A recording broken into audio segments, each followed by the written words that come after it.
Հարկային եկամուտներն աճել են 14%-ով, ճշտված ծրագրի նկատմամբ կերակատարվել 0,3%-ով։ Արդյունքում 2025-ի բյուջեի մուտքերը կազմել են 2 տրիլիոն 725,2 միլիարդ դրամ։ Պետական եկամուտների կոմիտեի նախագահ Էդուարդ Հակոբյանն ամփոփել է նախորդ տարվա արդյունքները։ Հարկային մուտքերն ավելացել են 14,5, մաքսային եկամուտները 11,6%-ով։ 2025 թվականին արձանագրվել է հարկեր ՀՆԱ ցուցանիշի 1%-ային կետով աճ, հասնելով 24,5%-ի։ 100 դրամ հարկային եկամուտների հավաքագրման ֆունկցիայի վրա հասարակությունը ծախսում է 0,9 դրամ ընդամենը։ Այդպիսի ցուցանիշ 18 թվականից ի վեր չենք ունեցել եւ այս միտումը պետք է անշեղորեն շարունակել։ Հարկ վճարողներին, այդ թվում հիպոթեքի մասով վերադարձվել է 409 միլիարդ դրամ, ինչը 4,2%-ով ավելի է 2024-ի ցուցանիշից։ Աշխատատեղերը տարեվերջին հասել են շուրջ 823 հազարի, որը 5,7%-ով է ավելի 2024-ի դեկտեմբերի ցուցանիշից։ Տարվա ընթացքում հայտնաբերվել է 2756 չգրանցված աշխատող, ինչը մոտ 700-ով ավելի է 2024-ի ցուցանիշից։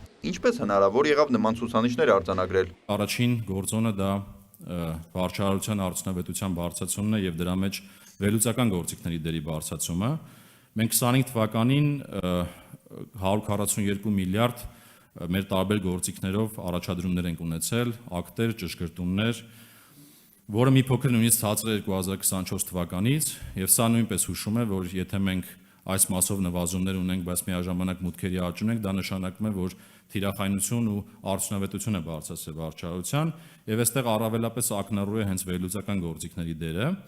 որտեղ 11%-անոց աճեր ունենք։ Վերլուծական գործիքների աճին զուգահեռ նվազեցվել են այցերը հարկ վճարողներին։ Հաշվարկային փաստաթղթերով եւ ՀԴՄ-ներով գործարքների քանակն ավելացել է 17,6%-ով։ Կոնկրետ անկանխիկ գործարքների դեպքում այդ աճը 51,4% է։ ՊԵԿ նախագահի խոսքով վիճակագրական մեթոդներով գնահատված տվերը Հայաստանում 20%-ի մակարդակում է։ Մենք ավելի շատ կենտրոնանում ենք հարկային ճեղք ասացի վրա։ Խոսքը տրված օրենսդրության պայմաններում առավելագույն հնարավոր հարկային եկամուտների նկատմամբ փաստացի ճեղքն է։ Այսինքն ճեղք, որ ասում ենք, դա նկատի ունենք,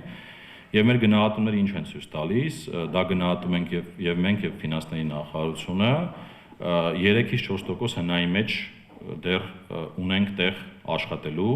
բայց այստեղ էականը նա է, որ երբ որ տարիների ընթացքում նայենք, այս ցուցանիշը էապես նվազել է։ Երկու խոշոր ուղղություն կա, որոնք աչքի են ընկնում ստվերի մեծ ցուցանիշներով՝ շինարարությունը եւ առևտուրը, մանրամասնեց կոմիտեի նախագահը։ Ստվերի դեմ պայքարում են մեծացնելով թվային հետախուզության դերը։ ՊԵԿ նախագահն անդրադառնալով TRIP նախագծին նշեց, այնտեղ Հայաստանի մաքսային ծառայությունը գործելու է։ Մենք շատ շուտով ունենալու ենք մոնիտորինգի կենտրոն, ըստ մեր առաջիկի սեմեկի ընթացքում,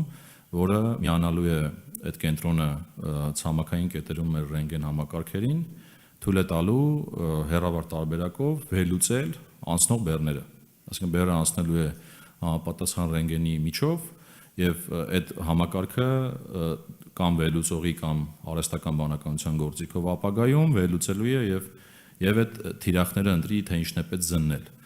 Եվ ժամանակի ընթացքում պատկերացրեք մի ապագա, որտեղ դրանք զննելու արդյունքում ոչինչ չի բացահայտվում եւ այդտեղ կարիք չկա միջամտելու, բայց եթե ինչ-որ միտեղ բան կբացահայտվի,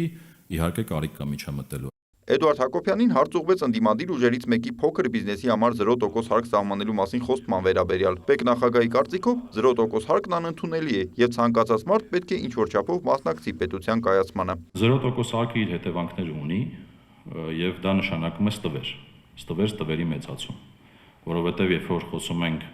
0%-անոց հարկի մասին, դա ենթադրում է թաքցվող շրջանառություններ, դա ենթադրում է թափանցիկության ցածր մակարդակ, դա ենթադրում է խոշորների մասնատում եւ տեղավորվում այդպիսի համակարգերում։ Հետևաբար մեր համար անընդունելի է նման մոտեցումը, որովհետեւ կարծում ենք, որ դա կարող է բերի ստվերի էական աճի։ ՓՄԶ-ների հանդեպ պետք է հոգատար լինել։ Վերջիններս պետք է ունենան փոքր հարկեր, հեշտ վարչարարություն։ Մինչև 24 միլիոն դրամ տարեկան շրջանառություն ունեցողներն ինքնին ազատված են հարկերից, շեշտում է ՊԵԿ նախագահը։ 0% հարկի վերաբերյալ Էդուարդ Հակոբյանը հույս ունի լսել մասնագիտական հիմնավորումներ։ Հունվարին հարկային մուտքերի 8% աճ է գրանցվել։ Լուրերը ՊԵԿ նախագահից հետաքրքրվեց, թե ինչ սպասումներ կան 2026 թվականի մուտքերից։ Էդուարդ Հակոբյանը նշեց, տարվա համար թիրախը 9% աճն է։ Նկատեց, առաջիկա ամիսներին մուտքերի աճ են ակնկալում, որին նպաստելու են տնտեսական ակտիվության աճն ու վարչարարությունը։ Նիկոլայ Ավետիսյան, Ռաֆիկ Սողոմոնյան, լուրեր։